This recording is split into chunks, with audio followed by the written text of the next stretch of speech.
Glory be to the one who took his servant, the Prophet ﷺ by night, from Al-Masjid al-Haram in Mecca to Al-Masjid al-Aqsa in Al-Quds, whose surroundings we have blessed, to show him some of our signs. Indeed, he is the all-hearing, the all-seeing.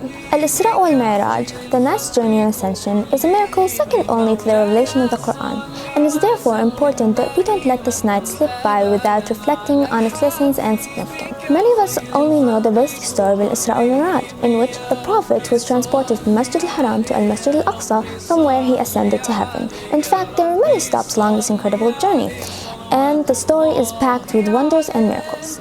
الإسراء والمعراج took place during time when the Prophet was facing intense hardships and pain. The Quraysh, who were his tribe and his family, constantly ridiculed and oppressed the Prophet and his followers.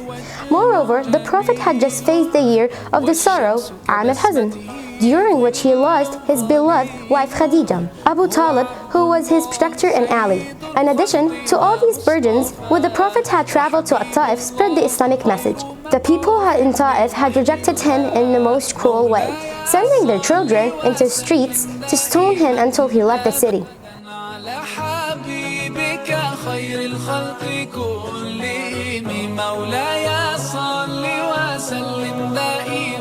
When the Prophet was sleeping in the house of Hani in Mecca, he said, I quote, "The roof of my house was opened and the angel Jibril descended."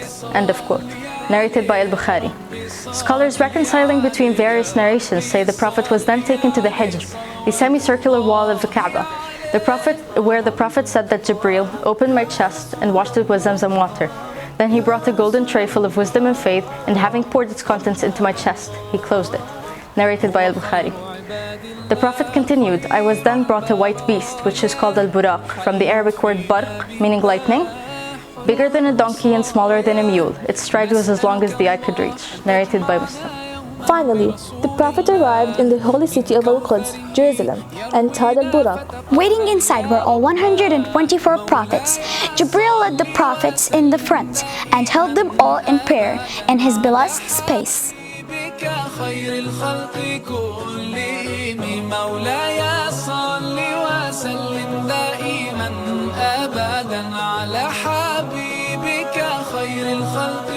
The Isra and Mi'raj hold great significance in the lives of the believers. At that time, it served as a sign of the greatness of Allah and His Majesty.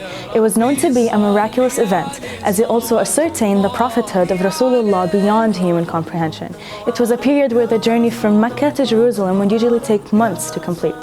It was therefore a test of faith for the followers of Rasulullah and a display of Allah's power and His grandeur. One of the most important lessons of Al-Isra wal-Mi'raj, therefore, is that with every hardship there will be ease. Lessons learned from Al-Isra and Mi'raj. Lesson number 1. Believe the possibility of impossibility.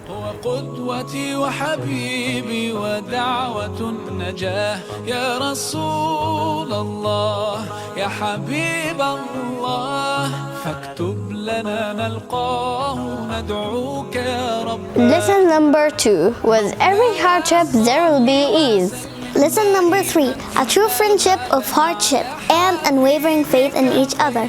Lesson number 4. The 5-day prayers were one of the gifts from Allah to us. Commands to Muslims were usually communicated to Prophet Muhammad through Jibreel. However, the daily prayers are so important that Prophet Muhammad was ascended to the heavens to speak to Allah directly.